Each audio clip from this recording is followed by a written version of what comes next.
अब तो इंतजार की हद हो चुकी है मिलॉर्ड। जिसकी आंखों के सामने उसके भाई और भाभी का कत्ल हुआ हो, उसके सीने में खूनी को सजा दिलाने की ऐसी तड़प होती है कि कोर्ट के दरवाजे के बाहर कोर्ट खुलने का इंतजार कर रहा होता है। और यहाँ घंटों से कोर्ट उसका इंतजार कर रही है। जियो मेरे लाल। अब वकील खड़ा हुआ तेल लगा के। इसलिए अदालत से मेरी इल्तिजा है कि वक्त बर्बाद करने के बजाय फैसला सुनाया जाए और मेरे मुवक्किल को बाइज्जत बरी किया जाए। That's all milord. मौके वारदात पर मौजूद चश्मदीद गवाहों की गैर मौजूदगी ये साबित करती है कि सिद्धांत पटेल बेगुनाह है, इसीलिए इसे बाइज्जत बरी किया जाए। जज साहब,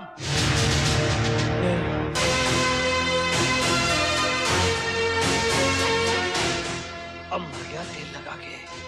क्या कहना चाहते हो? और ये लड़की कौन है? यही नीलम है जज साहब, जिसके भाई और भाभी का खून हुआ। मिस नीलम, आप इस कटघरे में आकर अपना बयान दीजिए।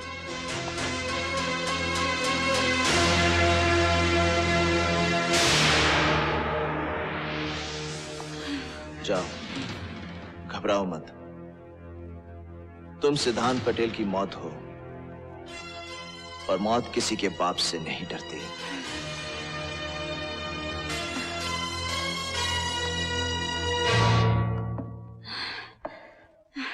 क्या तुम इस लड़के को पहचानती हो?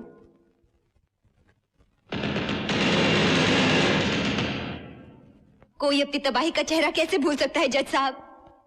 यही है वो खूंखार भेड़िया जिसने मेरे भैया और भाभी को मेरी आंखों के सामने गोलियों से छलनी कर दिया।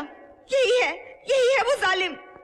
जब तक इसे फांसी की सजा नहीं हो जाती, मेरे भैया और भाभी की आत्मा तड़पती रहेगी उनकी आत्मा। जज साहब, इसे फांसी दे दीजिए, इसे फांसी दे दीजिए जज साहब, इसे फांसी दे दीजिए जज साहब, इसे फांसी दे दीजिए,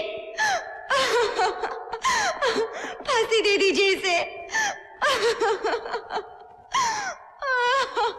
मौके वारदात पर मौजूद चश्मदीद गवाह की गवाही के सामने तमाम सबूत और तमाम दलीलें झूठी साबित होती हैं। इसलिए अदालत मुल्जिम सिद्धांत पटेल वल्द वेलजी पटेल को मुजरिम करार देते हुए दफा 302 ताज़ीरात हिंद के तहत फांसी की सजा का हुक्म देती है।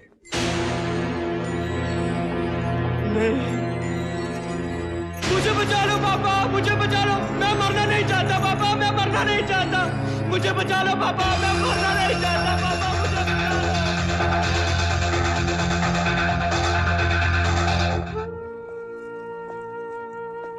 मुझे बचा लो। मुझे बचा लो पापा, मुझे बचा लो। मैं मरना नहीं चाहता पापा, मुझे बचा लो। मुझे बचा लो पापा, मैं मरना नहीं चाहता हूँ, मैं मरना नहीं चाहता हूँ पापा। वेलजी भाई, आपका हुक्म तो राजा को खत्म कर दें।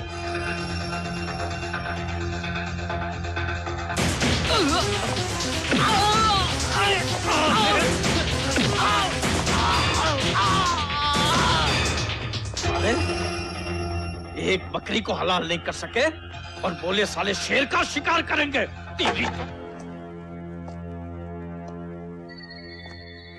मैं आपका दुख समझता हूं भैया, लेकिन यह मौका हिम्मत से काम लेने का है।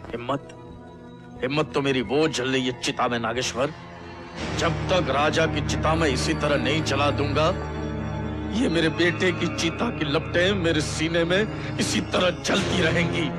अगर उस कृष्णा ने इस लड़की को न बचाया होता तो आज मुझे ये दिन न देखना पड़ता। जाओ जाकर बस्ती में कृष्णा के जितने भी चाहने वाले हैं सबको उठा के ले आओ।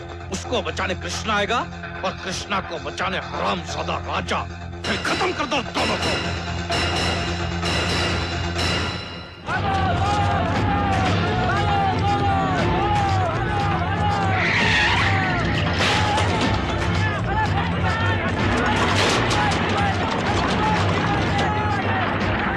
जाओ उठा लाओ सबको।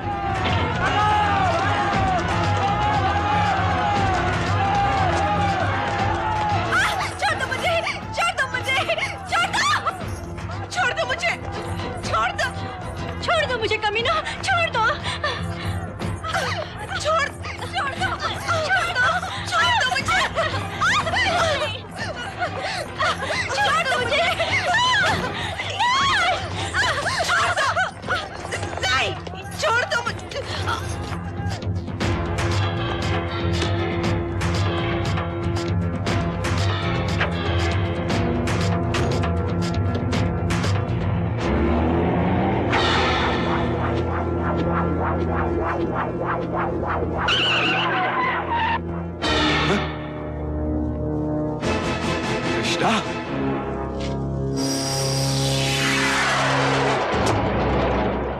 आग को जब तक ना छेड़ो तब तक नहीं भड़कती, छेड़ो तो ऐसा भड़कती है कि जलाकर राख कर देती है।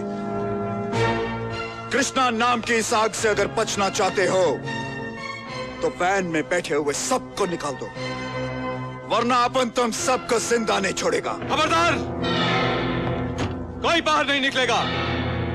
ये वेल जी के क्रोध का तूफान है कृष्णा। ये तूफान तुझ जैसी आग को भी उड़ाकर वेल जी के पास ले जाएगा, जिंदा या मुर्दा। भारत साले को।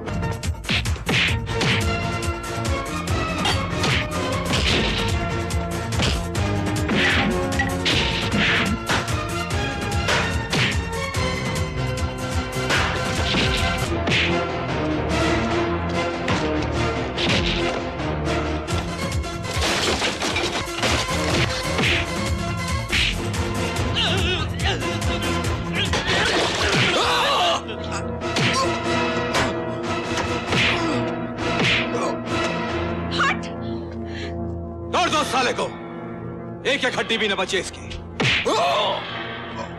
तुम क्या कायरों की तरह खड़े तमाशा देख रहे हो? आगे बढ़ो और उन हरामियों को मुंह तोड़ जवाब दो, ताकि हमारी बस्ती की तरफ मुंह तक न कर सके। उनके पास हथियार है। हथियारों से डरते हो? और मेरा कृष्णा जो आज तक अब तक तुम लोगों का हथियार बना हुआ है, उसको कुछ हो गया तो? लेकिन बहन जी। अरे बहन जी क्या कर रहे हो? ये लो, शर्म से डूब मरो छटको और जाओ जाके अपनी बीवी के घाघरे में छुप जाओ। थू है तुम पर, तुम्हारी मर्दानगी पर। ये लो छटको, ये लो ना मर्दों। अरे शर्म आती होगी उस माँ को भी, जिसने मर्दों की जगह तुम जैसे कायर और छक्कों को जन्म दिया।